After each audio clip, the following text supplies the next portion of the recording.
Hello students, I am Dr. Meenakshi Maur, Assistant Professor, Zoology, Sri Samvlaji Government College, Manfia, Chittorgarh. Today I am going to discuss exchange of gases in human being. Already we have discussed aerobic and anaerobic respiration, then external and interrespiration, then respiratory organs of human being, mechanism of respiration, that is breathing, in which we discussed inspiration and expiration, then pulmonary air volumes and lung capacities. So today we will see how exchange of gases occurs in human being. So um, air is inspired, it moves to the blood capillaries, where oxygen reaches to the vital organs through RBC. Then from these vital organs, from the tissue, carbon dioxide is released, and with the help of RBC it moves towards lungs, and then carbon dioxide is expired out of the human body. So it is about gases, how gases transport from air, from lung to the other organs, and from other organs how carbon dioxide is moved towards the lung and expired out. Exchange of gases includes two steps, that is pulmonary gas exchange and gas exchange in tissues.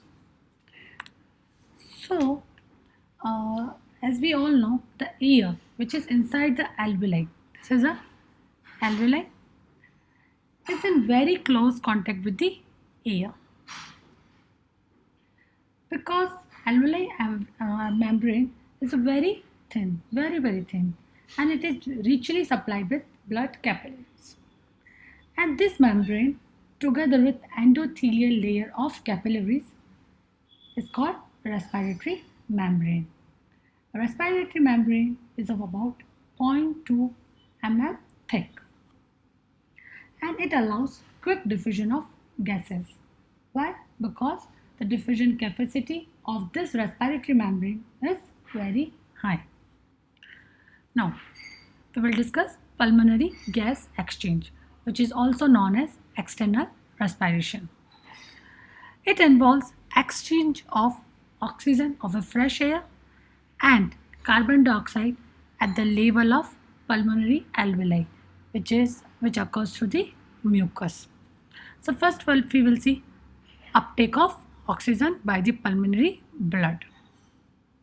So partial pressure of gaseous oxygen in the alveoli air is about 104 mmHg, while that of venous blood in a pulmonary arterial capillaries on average is about 40 mmHg. So there is a difference. Which difference? Initial pressure difference, and it is responsible for the diffusion of oxygen into the pulmonary capillaries, which is of about 64 mmHg, and it increases blood partial pressure of oxygen as the blood passes through the capillary, and it becomes as much high as 95 mmHg here. The percentage saturation of hemoglobin is 97 to 99%. Now we will see uptake of carbon dioxide by the air. So the partial pressure of carbon dioxide of the venous blood entering the pulmonary capillaries is about 45 mmHg, but that of alveoli air is about 40 mmHg. So there is an initial pressure difference which is responsible for diffusion of carbon dioxide into the alveoli air is only 5 mmHg, and it decreases the partial pressure of carbon dioxide of the pulmonary capillaries to about 40 mmHg. So this is about pulmonary gas exchange. The exchange of gases of alveolar air and the carbon dioxide of pulmonary capillary blood is simultaneous, and it is called external respiration. After the gas exchange, the blood becomes oxygenated, and then partial oxygen, partial pressure of oxygen becomes 95 mmHg, and partial pressure of carbon dioxide becomes 40 mmHg. In this, alveolar air gives up oxygen to the blood and takes carbon dioxide from the blood in pulmonary capillaries. And it is about 4.6 ml of oxygen is taken from air by 100 ml of blood.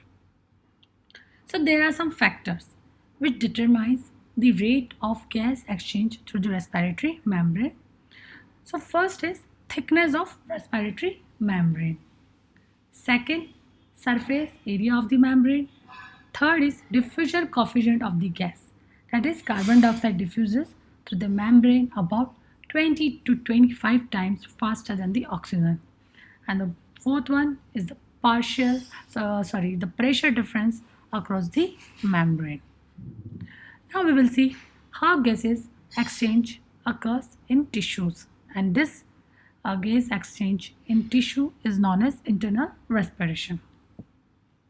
The oxygenated blood, this is oxygenated blood from the lung, is carried to the heart, to the left auricle of the heart, which occurs by 4 pulmonary veins. Left auricle gives it to the left ventricle. Then left ventricle supplies the oxygenated blood to the body tissue. In internal respiration, the exchange occurs between the oxygen of blood and the carbon dioxide of the body cells. At the level of body tissue, low partial pressure of oxygen here favors the dissociation of oxyhemoglobin to free oxygen for internal respiration. Now, the partial oxygen pressure is a much lower, and the partial pressure of carbon dioxide is much higher in a more active tissue than in less active tissue. So more oxygen is released from oxyhemoglobin in a more active tissue. At the cellular level, the intracellular partial pressure of carbon dioxide is about 46 mmHg, while that of arterial blood is 40 mmHg.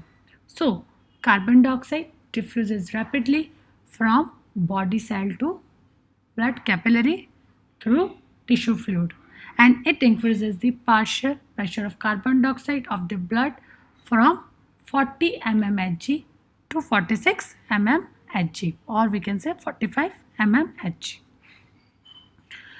When the arterial blood reaches the peripheral tissue, then the partial pressure of oxygen is still 95 mmHg, while that of interstitial fluid is only about 20 mmHg.